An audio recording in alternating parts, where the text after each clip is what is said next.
And so when you are a leader of those people who are already in a state of craziness, then you're like, oh my gosh, what's happening? You're like dodging everything. And meanwhile, it's like, that's why I say like herding cats. Like you're just trying to herd us all into one bag and like, guys, let's go. Let's get the show on the road. So there's just a lot of personality. There's a lot of things that you said too, you cannot control. And quite literally, that's where the gold is. We can all stay in the same place. We can keep doing the same things. And we know we know how that goes. You do the same thing, you get the same result. And so if I can be vulnerable to say like, hey guys, I actually don't know what I'm doing, then it levels the playing field, right? Like they can say like, oh, great, I do know how to do this part, or someone else can say, and I know how to do this part, and that just brings people together rather than you being this one siloed person of like trying to do it all.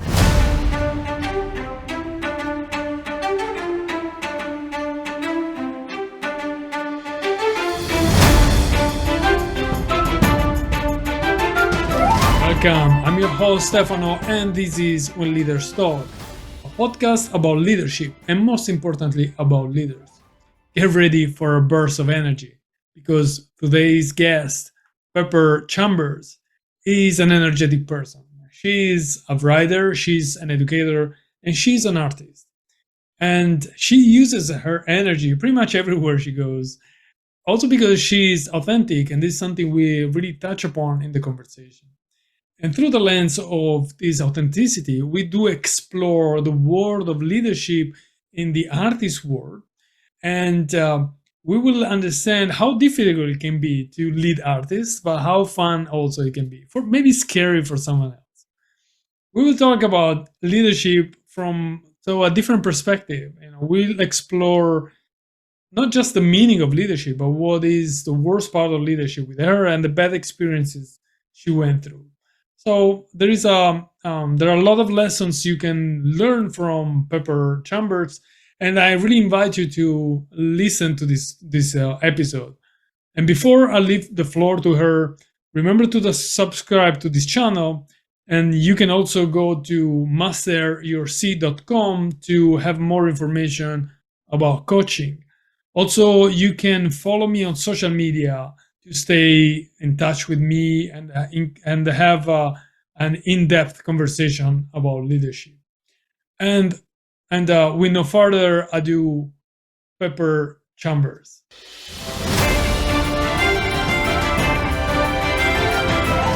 Leadership is, first of all, I think it's one of the most beautiful languages. Not languages, we're talking about languages. I think it is one of the most beautiful words because it's just, it means a lot. So to me, leadership is being brave. It is being willing to step into spaces that you may not be familiar with. It is being brave to stand up for yourself and for others. And it is also using another word, courage, to go forth when that path in front of you is a little murky, but knowing that you have the confidence to kind of go through something that you have no idea what's on the other side. I like what you said at the beginning. Also, it's a language. I never thought about that, and I was trying to reflect. Is it a language? I mean, it is a language, right? In a way, it's a language, right? It has its own construction, and then of course, and everyone. The beautiful thing, or maybe it can be scary, is that everyone has his own language and leadership. So they put things together in a different way. Exactly. It is a language. It's a language that we use for inspiring people or achieving a goal. And actually it depends what you want to put ahead of it. Yes. But yeah. What I've noticed in your definition is you have repeated a few times the word brave, courage. I understand is getting out of the comfort zone is the bottom line, if you want, of your definition. Yes. What do you think makes this getting out of the comfort zone important for a leader? I think it's important to get out of the comfort zone because, and quite literally, that's where the gold is. We can all stay in the same place. We can keep doing the same things, and we know how that goes. You do the same thing, you get the same result. But if we push our boundaries and if we do that while bringing others along with us, I just think that is, I just think it's not easy for one thing. And in this moment, I'm thinking of our greats like Martin Luther King Jr. and these type of people who are like, oh my gosh, like I am leading a nation, and they don't know what they're doing. They're just going on conviction of what they think is right, and bringing it to you and to me. We're trying to do is what we think is right in terms of creating new space, creating new language, creating new opportunities for ourselves and for others. And yeah, I don't know. It is an interesting space to be in, to be a leader. And I have the impression that it's something you do. You feel comfortable getting out of the comfort zone, do you? I do, and I don't know why, to be honest. I'm terrified half the time, and then I'm exhausted, but then I keep doing it over and over again. I mean, I'm the first child, and so I'm like, is that it? I've been, I think I'm not exaggerating. I think I've been the captain of each of my sport teams from junior high all the way through college. I don't know what it is. I just step into the role.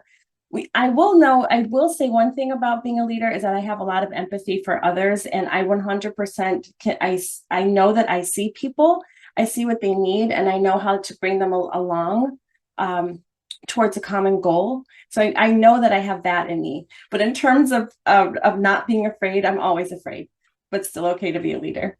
That's nice. That's nice. So, what was the last time you stepped out of the comfort zone? What were you doing? Oh my gosh. When am I not? Really? So sometimes even I'm a writer, correct? So sometimes even it's very small, but when today I had to turn in an article for a piece that I was doing on another artist. And I was a little bit late with the deadline. And so how I describe that is that I hate being late with my deadlines, but I was still late and I still had to do a good job, if that makes sense. So I have to, I mean, you have to keep going. You can't be like, oh my God, I'm late. This is terrible. Stop writing. No, you have to be uncomfortable in the fact, for me anyway, like be uncomfortable in the fact that you haven't done what you said you would do, but still be the leader that signed up to say that you would take on this project and still do it very well. So I had that today. And as soon as often when I turn in something, then I can release that uncomfortableness, and then you raise your hand and you go again for it. You go for it again. So that's one example that's coming to mind because it's fresh on my heart. But yeah, and I just think that on a micro level, doing what you said you will do, that is leadership too, and you Absolutely. have to keep doing it over and over again. Oh yeah, absolutely, absolutely. Are you normally a procrastinator or? What are you asking? No, yes, I Well, actually, I think there is a silver lining with procrastination. I want to be honest, and but let me go back to the question: Are you a procrastinator? I mean, if you want to say or not, or we can say later. I don't know. Yeah, no, I really am. And I look at myself like, what are you doing? Just do it. Just, you know what I mean? Just do the darn thing. And I don't know if you've researched into this, but I have been, and some people are saying that procrastination is related to trauma. So it is, whatever sort of trauma it can be, but there's this thing of you do not, I have to get it right, but if you have trauma in your life, whatever it might be, there's this element of just not maybe wanting to face what you have to do, because you're just have this sort of fear. It's hard to describe, but I just recently found that there's a connection. Someone can look it up. Anyone listening can sort of Google trauma and procrastination. And when I found that, I was like, ooh, oh, what could that be? Because then you're like, it's not just that I put things off. I could just easily be afraid of what's on the other end of like not doing it, or will I be good enough, or like maybe it's related to being a perfectionist type of things. Oh yeah, probably. But the point is that normally people procrastinate because they have to do something they don't like or that is Yeah, very boring. These kind of things. I guess probably a trauma might be one of the reasons behind procrastination. I totally understand that. Now, interesting. funnily enough, and the last few days I've been researching on procrastination, I have been. and I don't know if you know Adam Grant. He's an author. He's a psychologist. Um, And he actually he has a TED talk on procrastination, Mm. and he analyzed it from a different perspective, more like procrastination is actually a way to be more creative, because it's Oh, like you take your time to think through your task, ah, more deeply, if you want. Probably is against perfectionism, yeah, of course, because at yeah, the end of the day, you're probably a bit rushing, but it's okay because yeah. on the other side, you have what is called the precrastinators, and those are the people who they do everything way ahead. The problem Oh, with that is that they probably are in search for perfection. So it's like a never ending process. So instead of taking 10 hours for the same task, they take 20 hours because they keep revisiting and reading, not oh. rewriting or recreating, whatever it is. But perfection is I'm not a perfectionist. I'm more like a procrastinator. I love it. Okay. Well, and I with have a big writing, task for next week. Yeah, but yeah, that's a silver lining, right? it is a silver Of lining, and I procrastination. really like that. And it is true with writing. I I do tend to think about what I want to write. So I'll start writing, for example, then I'll step away, and that's when I'm thinking and thinking and thinking, and then I go back to the computer. And so um what you said did resonate with me because I do need time to think about, well, what do I want to say? The part where I feel like I could keep that process, but I would like to start sooner. Like not start thinking about that once the deadline is really close, but start thinking about it a little earlier. So you're a writer. We have discovered already this part of you. Yes. So what is one of the things that I admire of writers is really the self discipline. Actually, talking Mm. about procrastination, you've wrote a couple of books, right? Yes, I did. So what is that you need to be? And that's actually I'm genuinely asking because I would like to write a book, but I don't think I have not the book, but yeah. But I don't have probably now Same. the mindset to get into that, and also the time. But what is the you need to be a writer? Say that again. What is the what part? That you need to be a writer. What do you need to be a writer? Yeah. Oh, well, first of all, I think you need to have a little bit of passion. You need to have a little bit of craziness. Like the words are in you so bad that you're going to go crazy if you don't get them out. And I think that you need to have this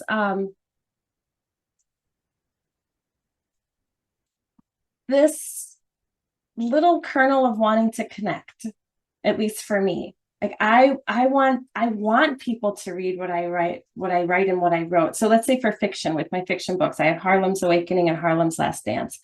I love the book so much and what's going on in the book so much that I'm like, oh, share. It's like having people over for a party. And I want people to be a part of the process and love it as much as I do. So some of it is that, like, that's my passion, that's my desire. And then I just think, I don't know, I love words. So maybe that's another part of the passion, is loving words and what you can do with them and the magic that you can create. Like that gives me joy. And when I'm in that place where people might call it flow, like that sense of joy and flow and like, oh my gosh, I'm doing what I'm supposed to, that feeds me. And so when I feel that, I want to keep doing it. So there's something about that. Like I think a writer might need or could have, using words that are kind of inspirational, is that they could have that desire for joy that comes from doing the thing. So there's that side. And there also can just be determination. Could be the type of person that says, I'm going to write a book, and then they do it because they literally made a goal for themselves and they're just going to do it. Come hell or high water, figure it out. It might take 20 years, but they're going to do it. So it's different for everyone. But I do think, because I'm looking in your eyeballs, you said you want to write a book, and then there might be some little stops. You may not even know what they are. You'll just have to move them around and then get there. So I believe in you. You can do it. Thank you. Thank You're you. welcome. Oh no, I'm quite sure I will do it. And now Yeah, it's I would say it's a busy moment in my life. So correct. You I can have understand I 15 need minutes some a day. space for that. Yeah, sorry to overspeak, but I sometimes just taking 15 minutes a day or just opening a document or just writing on a notebook 3 words, like that's writing, it doesn't feel like it sometimes, but really if you give yourself that 15 minutes, like, okay, I did something today. I like your energy. It's coming. It's coming. Yeah. So, Thank you. well, I wanna go back to something to say because you were talking to get into the flow. How do you get into the flow? What is your magic formula? I mean, I know that everyone is different, but I'm quite curious about that. Yeah. Okay. So thank you for asking that question. My magic formula. Um, I have a couple, and I'm glad you're asking me this because I'm writing the third book and I am struggling a little bit. I'm struggling to find time, just like you said. I'm struggling to get into the characters. But my magic formula is this. So I come from an acting background, and I so what I do is I like sort of transform or jump into the headspace of my character. I might put on some jazz music. I might look, I have a picture of Dorothy Dandridge, the actress over there. I might look to her. I might, in front of me, I have a bookcase with books on Billie Holiday and like jazz. So I kind of, I have things around me that inspire me. And when I need to jump in, I might look intentionally at those sort of things and be like, inspire me, please, And then I just go. Like I just try to immerse myself in what my character is trying to tell me. And so through that, I might write dialogue because sometimes I hear my character speaking to me. And I might not know where we're going with this, but I'll just start talking. I'll just start writing, like talking really, like I'll just start talking as that character. And sometimes that's enough just to get me started for the day. It may not even make it in the book, but that's part of my magic process. And then if I'm lucky enough, I'll just stay in that space for as long as I can. um and then close up shop and go back to it another day. But that's kind of how I do it. And that's it. I would say that's sort of in the beginning, like maybe beginning a chapter or just getting started. When I'm on another part of the phase, like editing or rewrites, there's different things you have to do, and you're like, okay, you just got to put on different hats at that point. And so if I'm editing, and then I'll end with this part of the question. But if I'm editing, for example, then I kind of put on my detective hat. So then I'm looking for the mistakes. I'm looking for, can that sentence be better? Do you need that period there? I become a sleuth, and I try to see how many mistakes I can actually find. And then that gives me joy. Okay, it's so inspiring, and probably you're right. It's like thinking, or I would not write a book like a novel. Probably something more boring, like about leadership. That's not boring. But I guess, it's gonna be. I like the process you describe, or having this person in your mind who's talking for you, probably trying to outsource, if you want, your Yeah. inspiration and this energy. Yes. It's still inside, but it looks like it's not you, right, doing it. I like Yeah. that.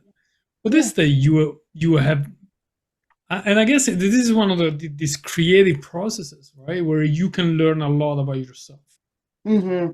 What is that you have learned about yourself while Oh writing? man, that's awesome. I've learned that I'm pretty good at persevering. Like I will get the thing done. If I say I'm going to do something, I will do it. I would say 90%, maybe even 99% of the time. So I feel good about myself knowing that I will complete a task. And I've learned, oh my gosh, I've learned that I'm good with words.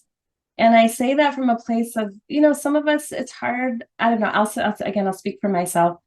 I've, through the early part of my formative years, I just didn't believe that I was good at stuff, which sounds ridiculous because I've excelled, but there's a little voice inside of me that's like, are you really like, are they just saying that?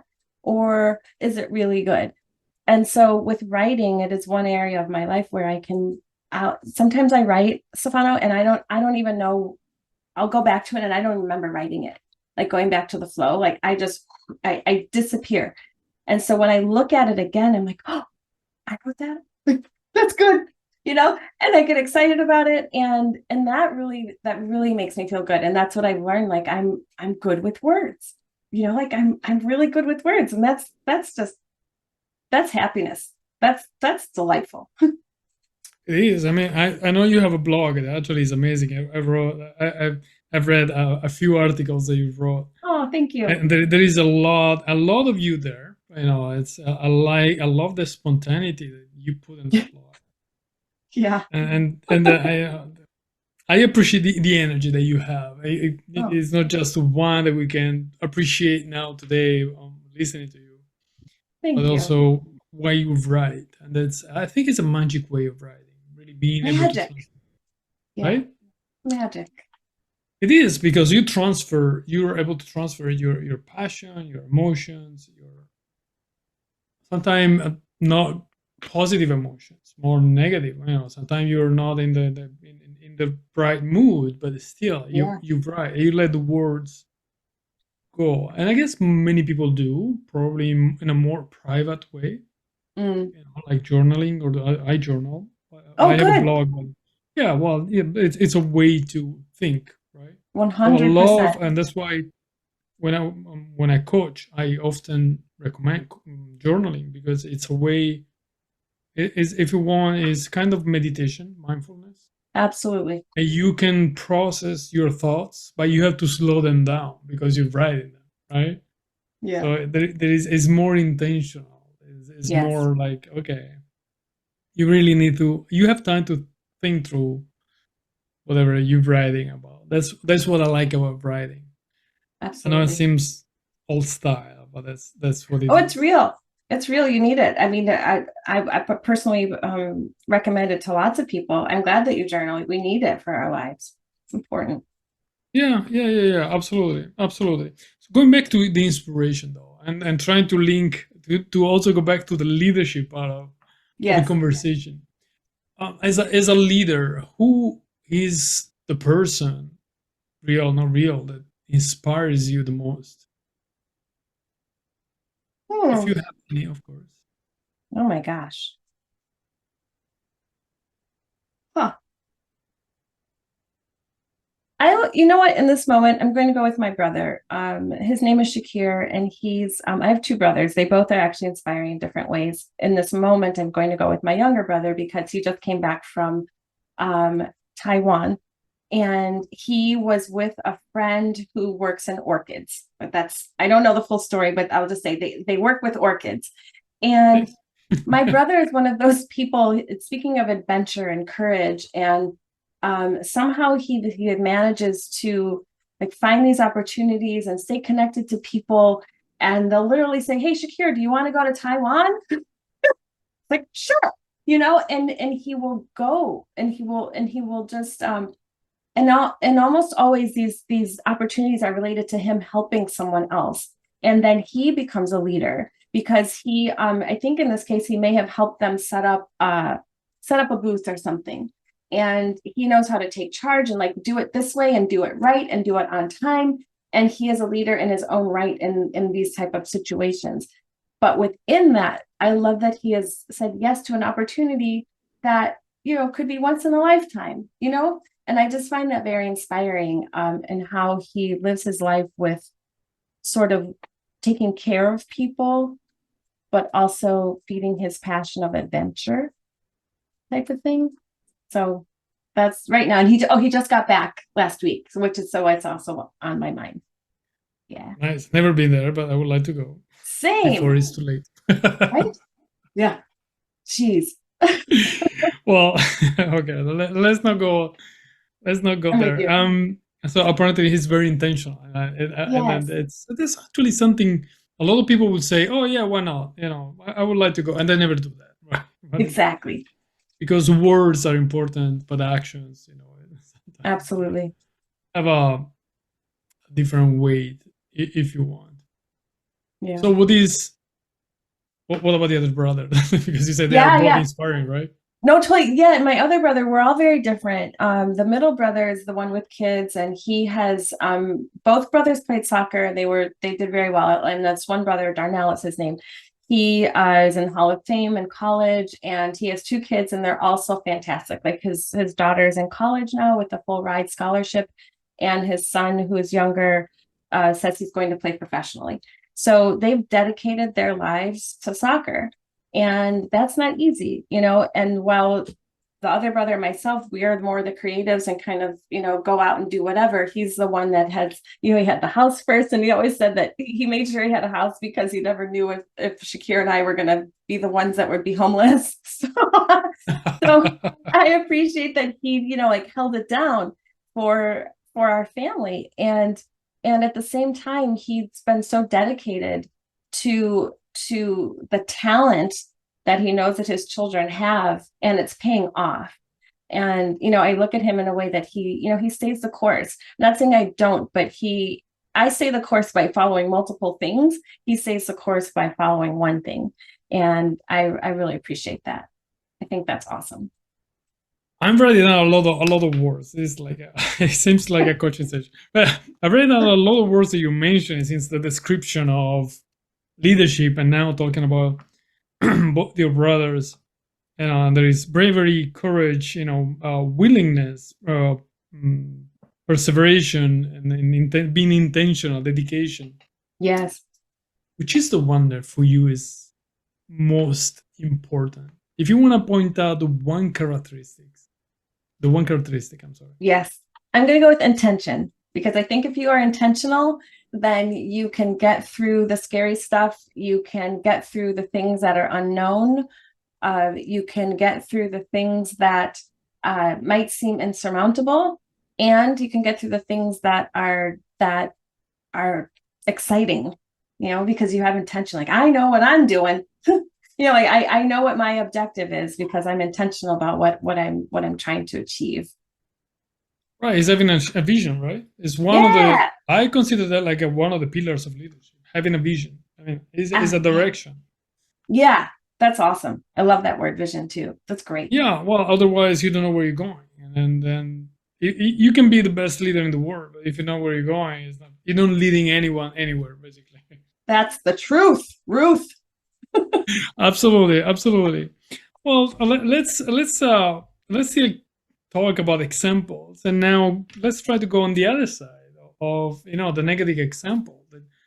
Of course, you don't have to mention anyone specifically, but I don't know if you have lived any bad situation with a bad leader.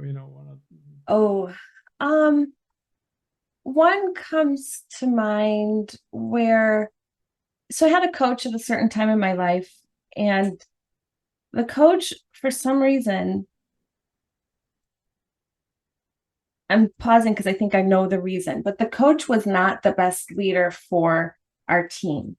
And by the end of the season, it wasn't there was so much chaos, but there was this negative emotions around this person, which meant that people didn't want to practice. They didn't want to go where this coach was, did not want to do what this coach was having us do.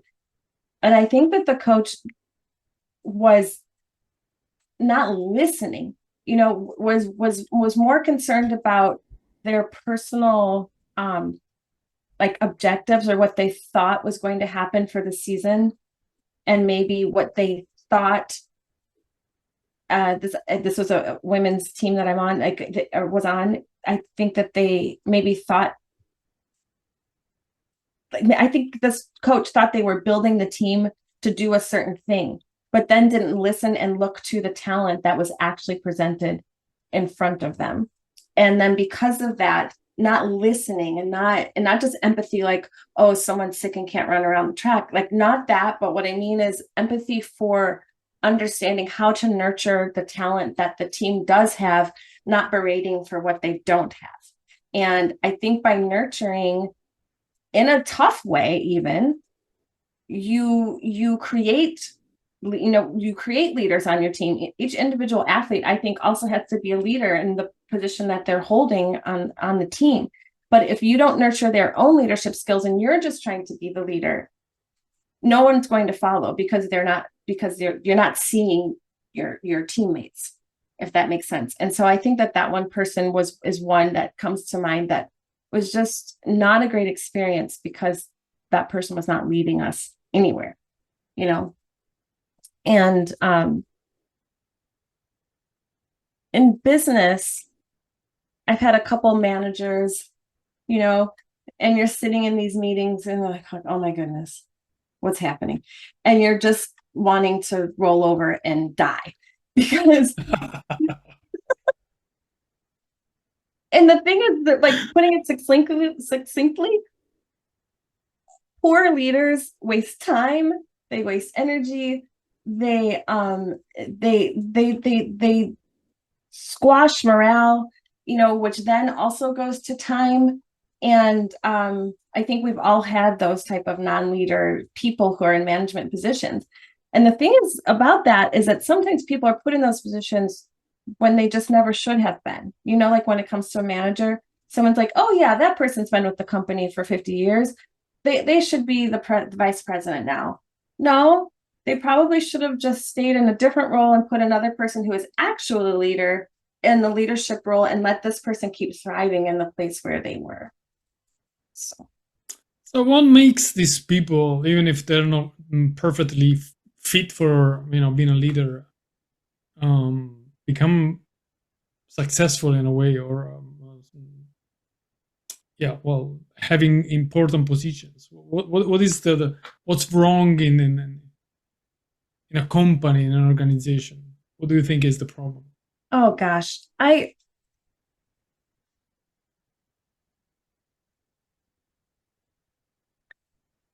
is multi-layered. So I think that sometimes what's wrong is that, man almighty, it can just be multi-layered. So sometimes, let's say someone's being promoted within, literally, like I said, because they've been there for a long time, and it seems like they're the natural choice because they might have more knowledge of the entire company, but it doesn't mean that they possess leadership skills. So, Right. or sometimes it's that,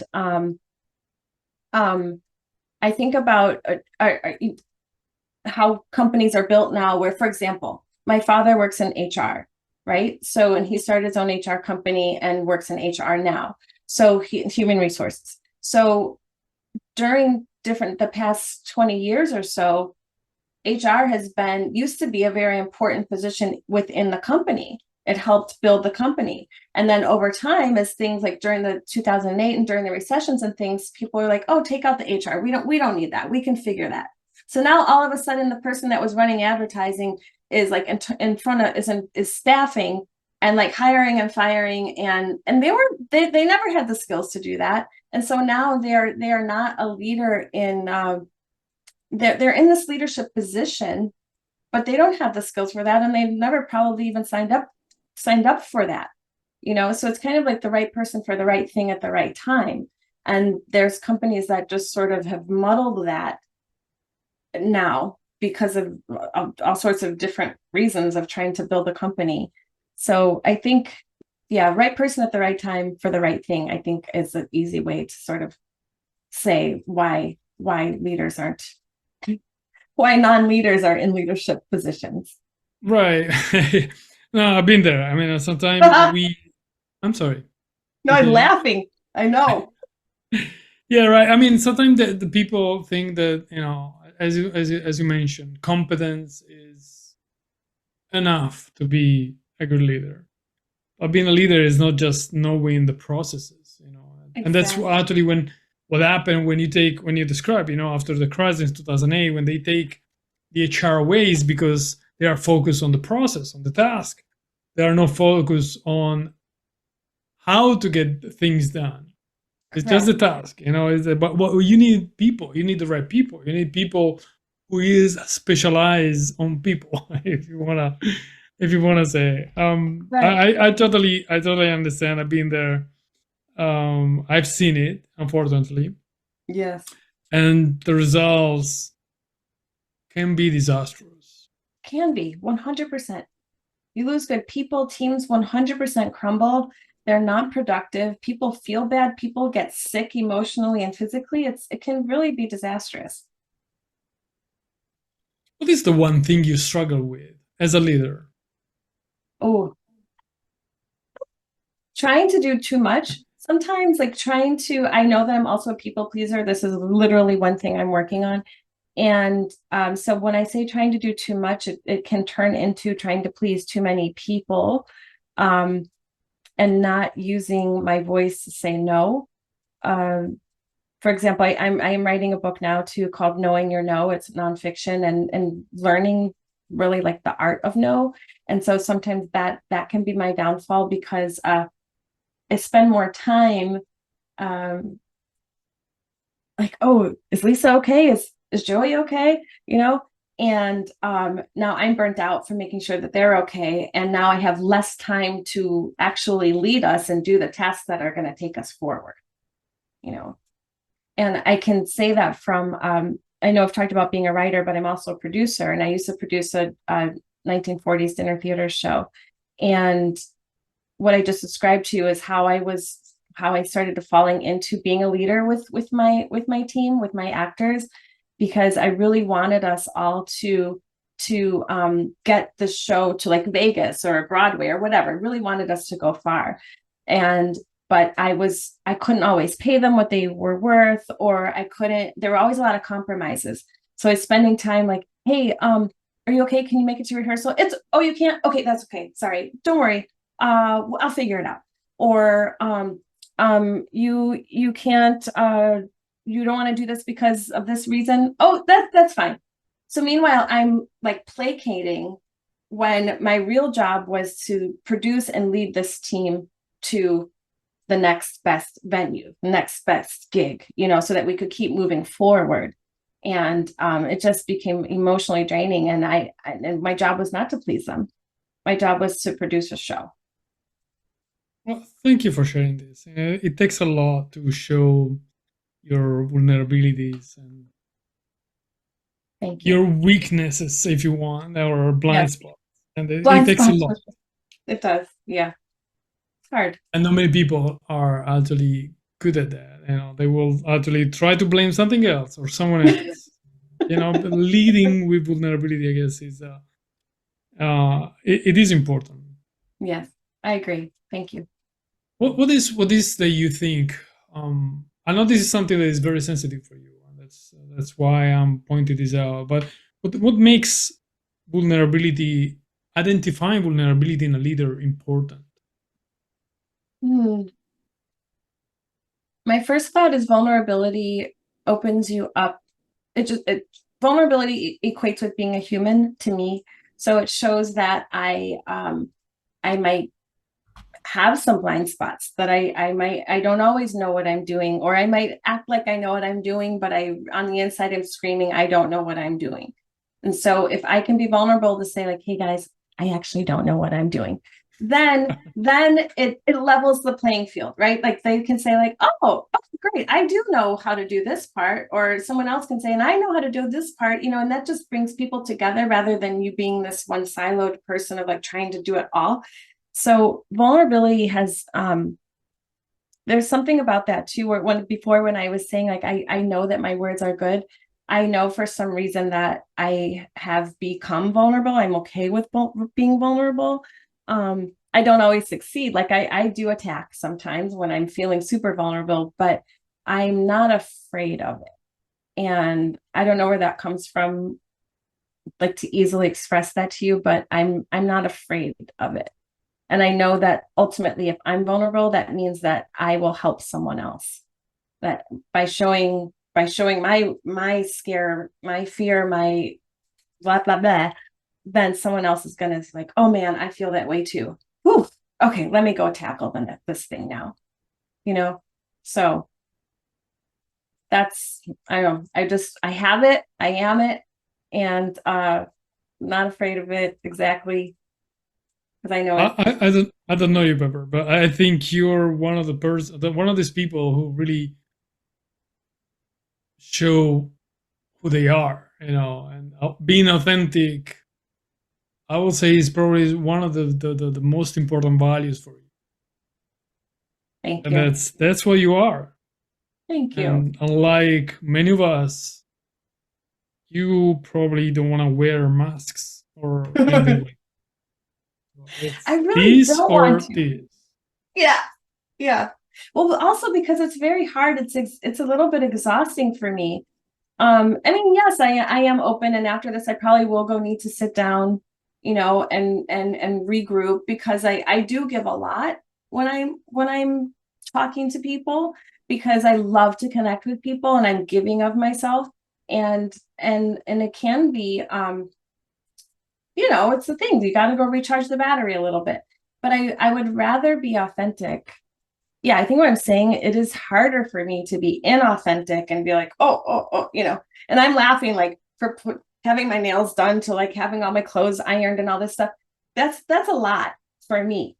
And it's easier for me to just be like, well, didn't get my hair done, so, but I got some lipstick on. And like that gives me a sense of a place where I can exist without exhausting myself.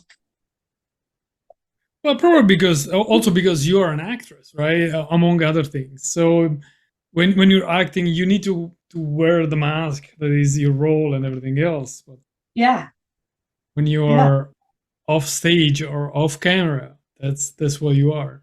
Yeah. And yet, being authentic and vulnerable and showing our weaknesses sometimes leads to mistakes or failures. And I really wonder what is, if you want to share, of course, Sure. what is the biggest failure that you can think of, if you want to share. I know this is a sensitive topic, so. Are you trying to make me bleed on camera? Okay, so my biggest failure is,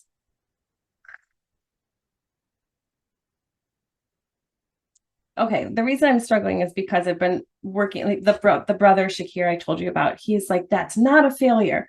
So the failure is that I did not get the show to Vegas. I did not yet. I did not get the show to Broadway. Like, I just never got the show to this nationwide beautifulness that I had in my head.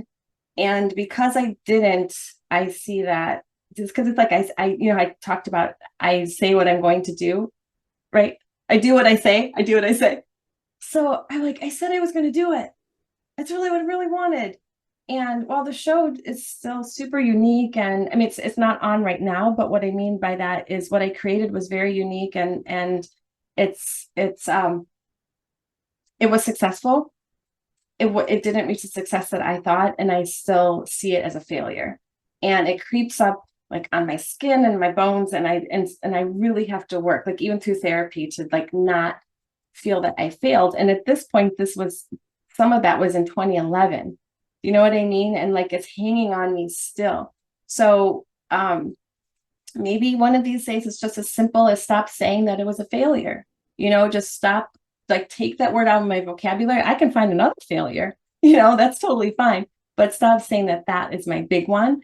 And so I think in this moment, that's what I'm going to work on.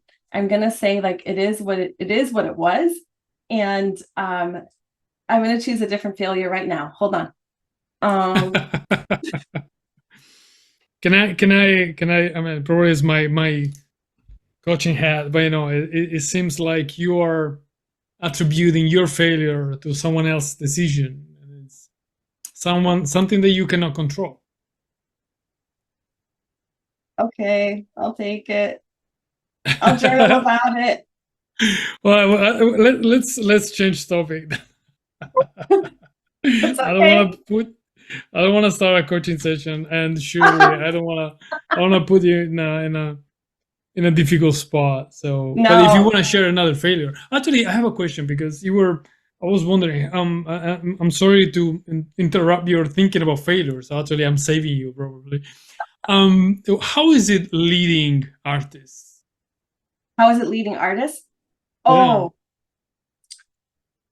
it's crazy because artists are crazy. Like, we're crazy people. We want so much, and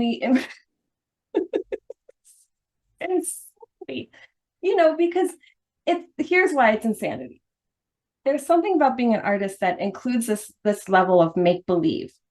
right? Like we are,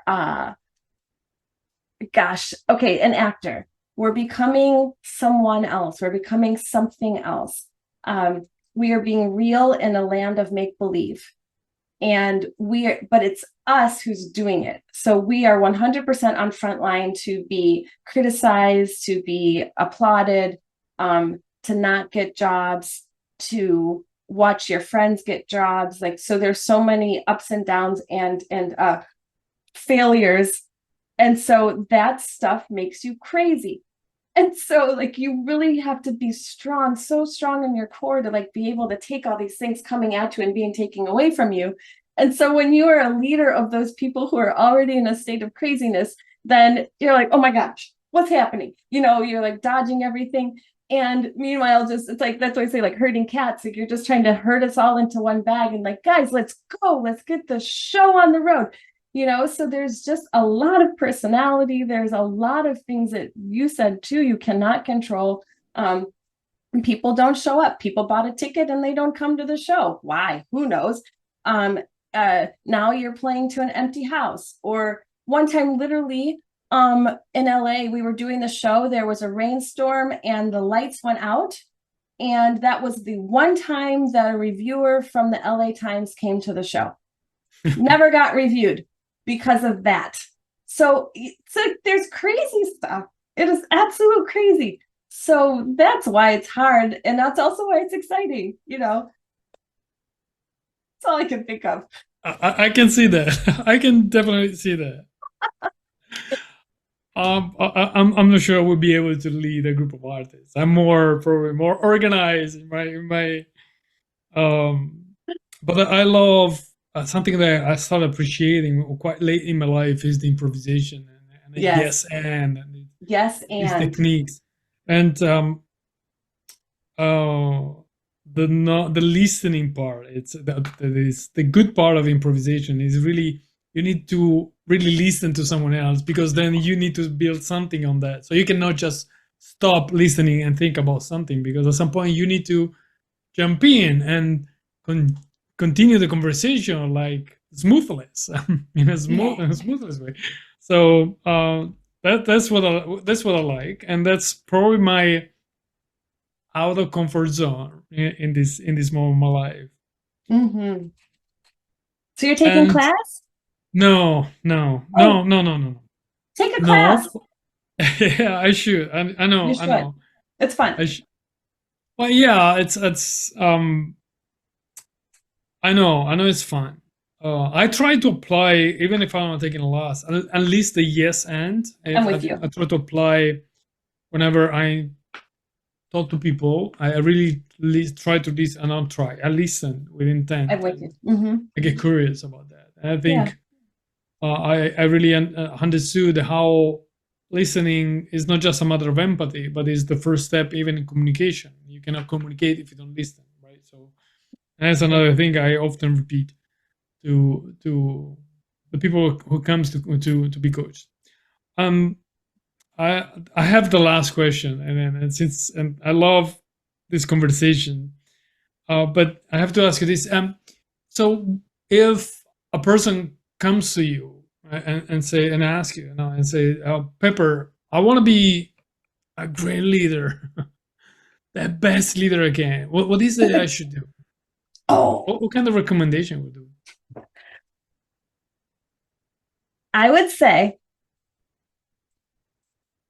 know your stuff. Like know what you're supposed to be doing. So okay, let's say I'll use track again. I ran track. So be the best you can be at what you're supposed to be doing. I ran triple jump. I did triple jump. I ran on relays. I trained as hard as I could so that I could at least lead by example. Okay, so I would say for maybe someone in an office or someone in a business setting, dot your I's, cross your T's. Be as strong and as forthcoming as you possibly can be. Be as professional as you can be. Step number one. No matter what you're in, be as professional as you can be. The next part is what we've literally already said is listen. Listen to what's not being said.